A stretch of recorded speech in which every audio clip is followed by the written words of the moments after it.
Good morning guys. Ngayon pag-aaralan natin kung paano gamitin ang ating Manga back office. Okay?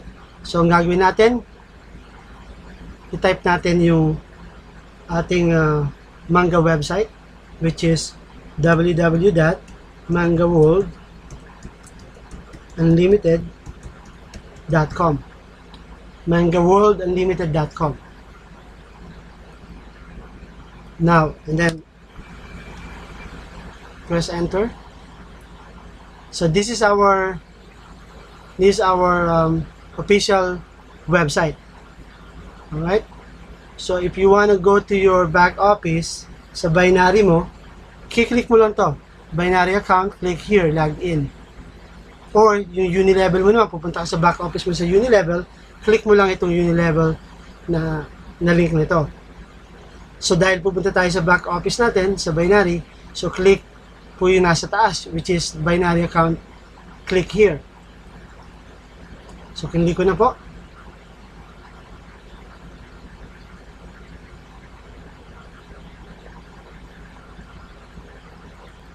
Ito na po yung itsura ng ating pinaka front page po ng ating binary back office. So from here, lalagyan niyo po yung username and password nyo. Okay? Example, ang username natin is James. Always small letter po, ano? Lowercase po palagi.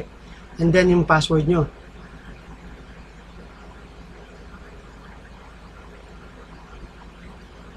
So ito na po tayo sa dashboard po ng back office natin. So dito po sa back office natin, malalaman nyo rito yung mga sumasali sa inyo everyday. Alright, kung ilan po yung total na sumali sa inyo today. Andyan po yung pera mo sa e-wallet. Okay? Andyan po yung pinarelease mo yung amount na commission mo na para bayaran ka ng company.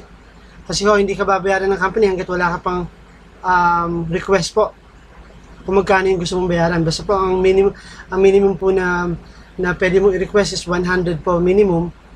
Okay? Para mabayaran ka po. Right? And directly di-deposit po yan, wire transfer po yan dito sa Manga prepaid Mastercard mo. And then, kung may email ka ho sa mga downlines mo or sa head office, makikita mo dito yung mga nabasa mo na at yung hindi mo pa mga nabasa at yung email mo for today. Okay? And then, andito rin po yung kung gusto mo makita yung genealogy mo, so click on the downline graphical view. And then meron po ditong options or choices, genealogy tree, tabular tree, sponsor tree. So kung gusto mo makita yung family tree mo ng binary mo, click mo ho ito, yung genealogy.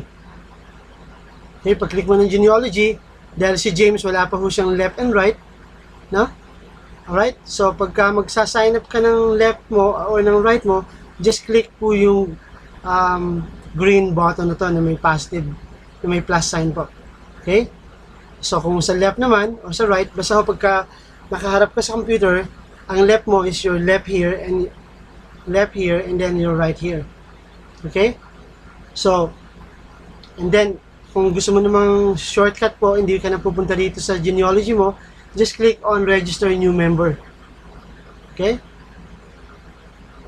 So kung ikaw mismo yung directly na nagpa-sign up dun sa tao na isa-sign up mo ngayon, you must use your replicated site to sign up that person. Pero kung hindi po sa iyo yan, dapat po isa-sign up yan dun sa directly na nag-sponsor po dun sa bagong member po natin para mapunta sa kanya yung referral fee at mapunta sa kanya yung tao na ito directly. Okay? So, pagka kinlik mo yung register new member, andito na po yung application form nung bago mong members na pipirmahan niya. But make sure, tanungin mo po siya, ano bang pangalan na nandiyan si sponsor username? Andyan ba yung pangalan ko? Kung sinabing yes, James, andito ka. Yung full name ko, andyan ba?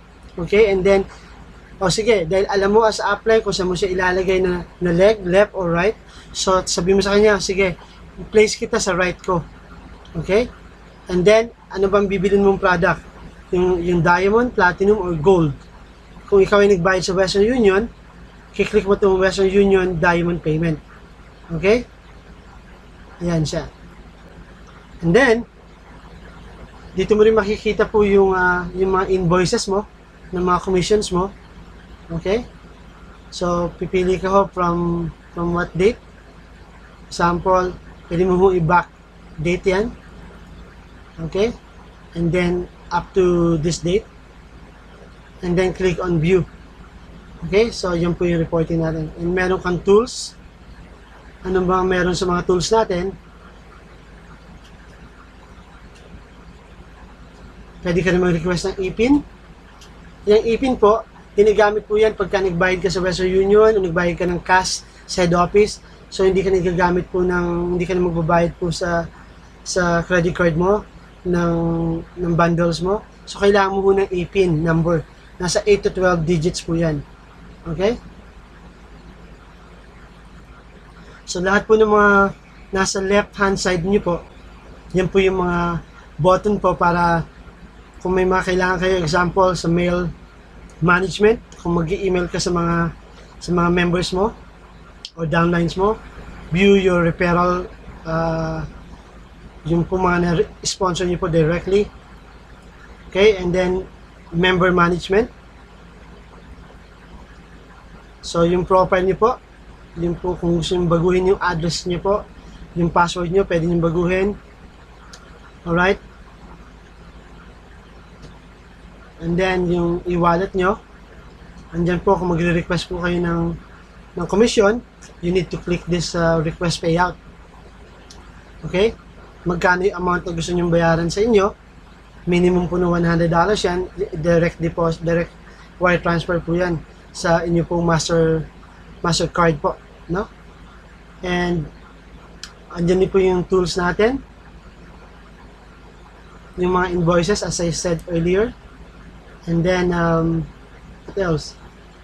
Very user-friendly po itong ating back office na to at wala po itong bayad every month sa inyo as of this time. So, kaya po maswerte po tayo dahil sa ibang company nasa $35 po yan every month. Ito po yung back office na software na free na ibibigay po sa inyo dahil kayo po ay nag-bundle po ng Televis bundle po na package po ng Manga World. So, salamat po. At always remember na pagka ho kayo ay maglalagin dito, pupunta ho kayo sa mangaworldunlimited.com and then click po itong binary account o kung unilevel naman, ito namang unilevel account po. Okay? Salamat po sa inyo lahat.